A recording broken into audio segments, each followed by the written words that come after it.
आज इस वक्त पाकिस्तान का सिर्फ कौन सोच रहा है। इमरान खान ने आर्मी चीफ के साथ किए गए तमाम वादे तोड़ दिए।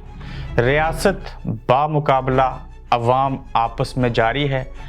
कौन जीतेगा, रियासत या अवामी ताकत रखने वाले इमरान खान? आज इसके ऊपर हम बात करेंगे। अस्सलाम वालेकुम, आप देख रहे हैं गोरखधंधा अबरार कुरैशी, आपसे मुखातिब हूँ। इस वक्त पाकिस्तान का कौन सोच रहा है, सिर्फ वो एक हिस्सा कौन सा है पाकिस्तान का, वो एक अदारा कौन सा है, वो एक चीज़ कौन सी है, इसके ऊपर बात करें तो हमें ये कहना पड़ेगा कि ये वतन को बेचते भी हैं और वतन को माँ भी कहते हैं।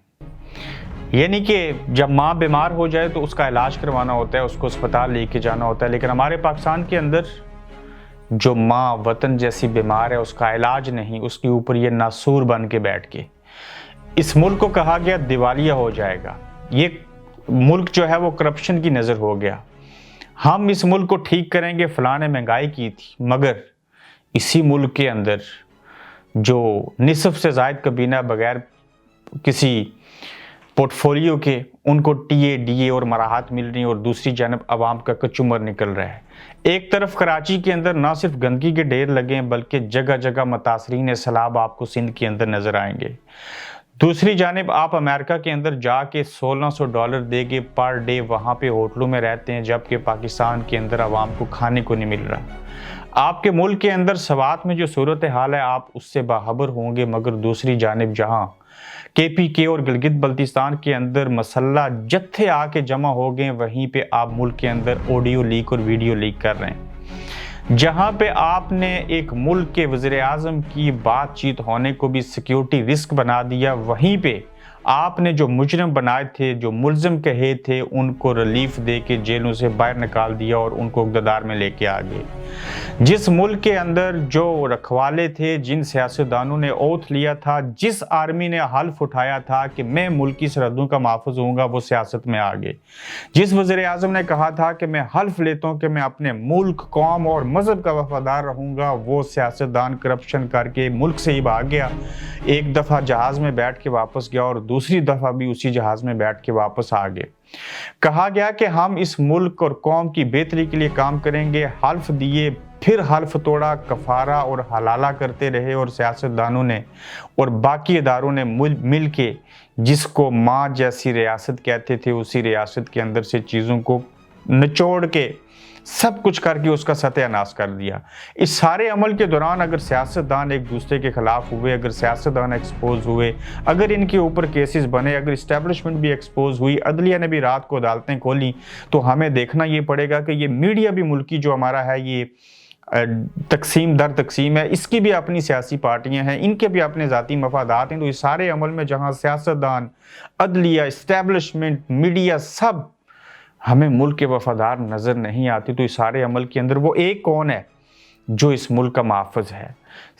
वो सिर्फ एक वो हैं, आम फौजी, आम आदमी जो ग्लेशियर जैसे ठंडे इलाके में, जो कारगिल के बुलंदो बांग पहाड़ों के ऊपर, जो -7 टेम्परेचर के अंदर, जो 45 के गर्मी के टेम्परेचर में दिन रात 15 किलो की गन लेके सर्दी और गर्मी में खड़े रहते हैं, सीने पे गोलियां खा के इस मुल्क का तहफ़्फ़ुज़ करते हुए बगैर गुस्ल दिए दुनिया से चले जाते हैं, जिनका रुतबा पैगंबरों के बाद सबसे बड़ा है, वो अपने बच्चों को यतीम कर देते हैं, वो वालिदैन को तनहा कर देते हैं। और एक वो फौजी जो इतनी मुश्किल से ट्रेनिंग लेके आर्मी के अंदर आता है और उस आर्मी के अंदर रहते हुए सोबतें बर्दाश्त करता है, हलाल रिज़्क़ खाता है, मुल्क और कौम का तहफ़्फ़ुज़ करता है, और उसकी वजह से घरों के अंदर अवाम सो रहे होते हैं और अपनी जान देकर इस मुल्क का वो दिफा करते हैं। अगर जिंदा रहते हैं तो वो मुश्किल तरीन नौकरी कर रहे होते हैं। और सिर्फ इस मुल्क का अगर कोई सोच रहा है, अगर इस मुल्क का कोई महाफिज है, तो सिर्फ आम फौजी,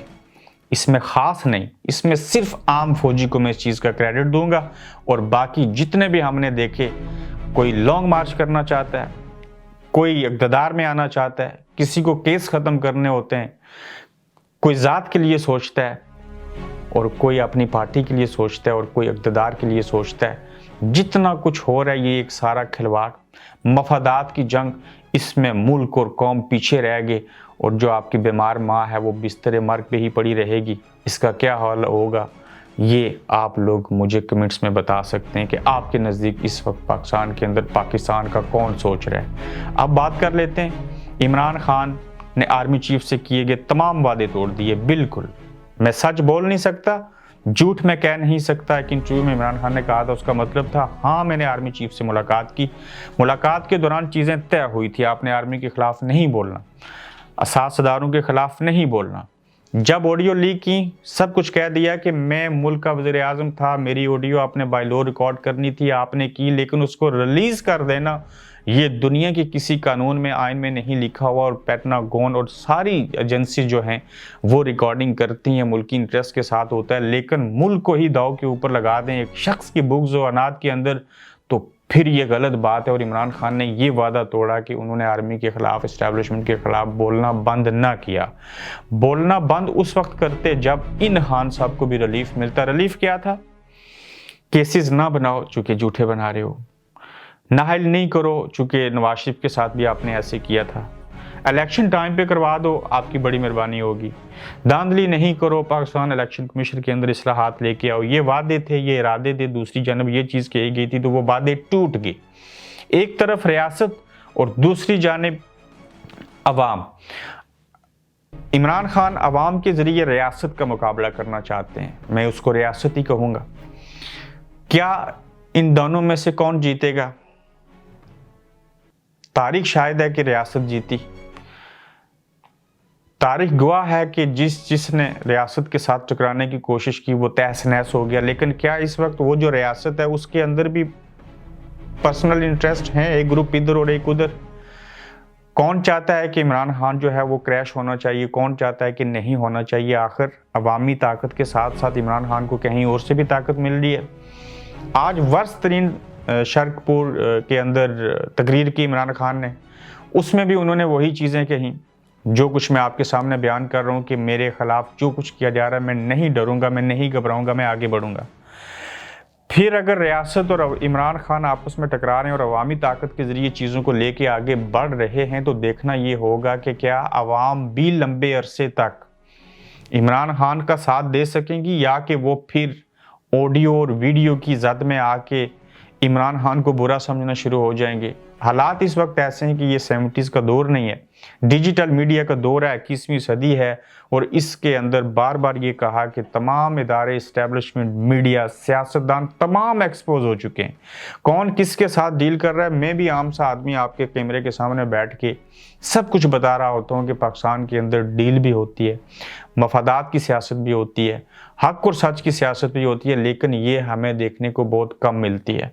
वो कहते हैं कि बद से बदनाम बुरा बाज़ लोगों का ये हाल है, और सियासतदानों का आपस में टकराव, सियासी अदम इस्तेकाम, मुल्क की मैशत का ख़राब होना, जलसे जुलूस करना, लॉन्ग मार्च की तैयारियां करना, झूठे केसेस बनाना, झूठे केसेस को फिर ख़त्म कर देना, बेगुनाह लोगों को के ऊपर केस बनने, और जो करप्ट थे और बाकी चीज़ें करते थे उनको वापस इक़्तिदार में लेके आना। और फिर वकला, एतजाज़ एहसन जैसे लोग कहते हैं ये फ़लाँ शख्स ने बहुत गलत काम किया और ये सीधे सीधे केस थे जो हाथों की हथेली के ऊपर लिखे थे। तो फिर दुनिया के अंदर, एक रियासत के अंदर, एक मुल्क के अंदर अवाम को ये इदारे किस तरह से एक्सप्लेन कर सकते हैं, मुतमईन कर सकते हैं, उनको बता सकते हैं कि पहले क्या था और अब क्या था? कोई किसी को कुछ वजाहत नहीं दे सकता।